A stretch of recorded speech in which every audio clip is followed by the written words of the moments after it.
What Sweetie the Cat Taught Me About Worship by Jason Goldtrap. For anyone who's ever had a cat, you're no doubt familiar with the drill. I'll be working on my computer and up jumps Sweetie the cat demanding immediate attention, and so I stop for a few moments and reassure her through petting that the entire world revolves around her and her happiness. She purrs and kneads and stretches her paws over the keyboard with a smile on her face. After a sufficient period of affection, she leaves, satisfied and confident that she is the ultimate master of the house. At other times, she comes into my office and just sits by the printer, studying my every move, doubtlessly questioning my motive. Is it really all about me? She ponders. I scratch her furry little head, and she answers her own question with a resounding yes. Of course, in reality, she is not the queen of the casa.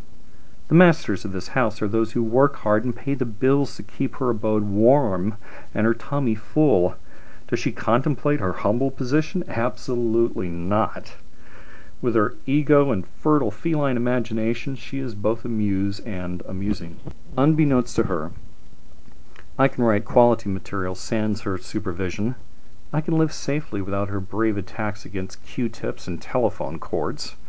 But I support her comical delusion by demanding nothing in return. She does no housework. She does not bring my slippers, but still I love her and I tend to her needs.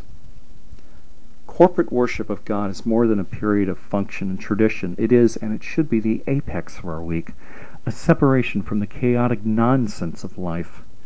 The world and its desires jump in, like Sweetie the cat, demanding our utmost attention, but the divine disposition found in pure, humble, a cappella music can scat the opulent pest if we let it.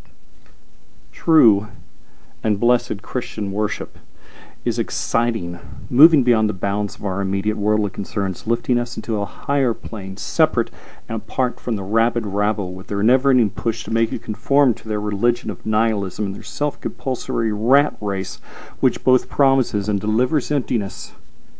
We live in a sensory-saturated environment. The alarm buzzes, the bad news box bespeaks the latest violation of societal norms, and then there is the daily commute.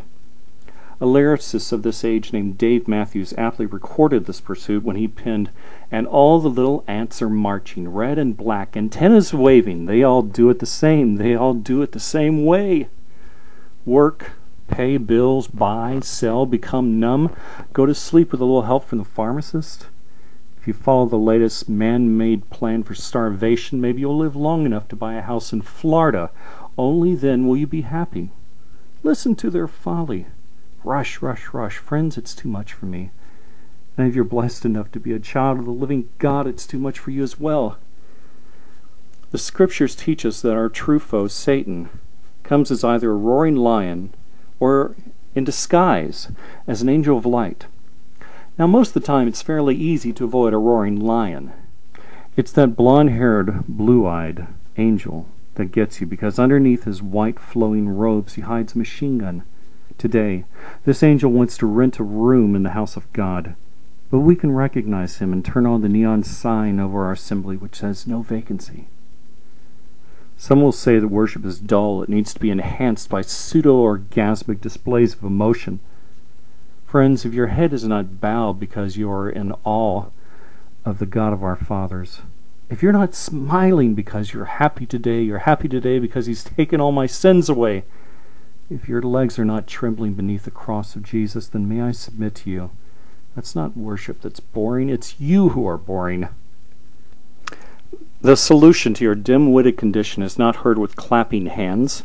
It's not gained by becoming a dancing fool. It's not felt within the velvet trap of denominational arrogance. It is realized by an unadulterated thirst for righteousness and a consciously broken heart, which drops you to your knees and makes you cry, "Not my will, but thy will be done." Soon you will awaken from your dream and wipe away the crust from your eyes. Behold the glimmer of full submission which baffles this hopeless world. The mist of your foolish dark pride will dissipate with the rising sun. When you have truly surrendered to the will of your Maker, you will race to offer your body as a living sacrifice, and your dusty throat will burst forth in song. All man-made distractions will disappear as Satan flees from you. Only the mentally acute vibrations of the larynx projected through your mouth will suffice. All other mortal instruments and inappropriate concoctions will become as bile. You will find the idea of mixing God-focused worship with modern-day childish appetites for contemporary entertainment as tasty as blending chocolate ice cream and onions. Jesus is the same yesterday, today, and forever. God is not bound by the fetter of days, months, or years. Contemporary worship is as much a delusion as traditional worship. Just because we imagine it does not mean it's actually there. Singing and making melody in your heart is an eternal function. In heaven they're singing a new song, friends, and true sons and daughters of the Lamb anxiously await the opportunity to add their voices to that invisible choir as we weep over those who have gone on before. On this fragile, dusty orb, we must further the concept to our desperate, confused family and neighbors that change may be changeless, but the great I Am is immovable. Today as we worship, may we truly make this the Lord's day, not ours. We have 6 other days this week to have our senses bombarded with amusements and advertisements. Let us obtain that promise mentioned in Psalm 46:10. Be still and know that I am God.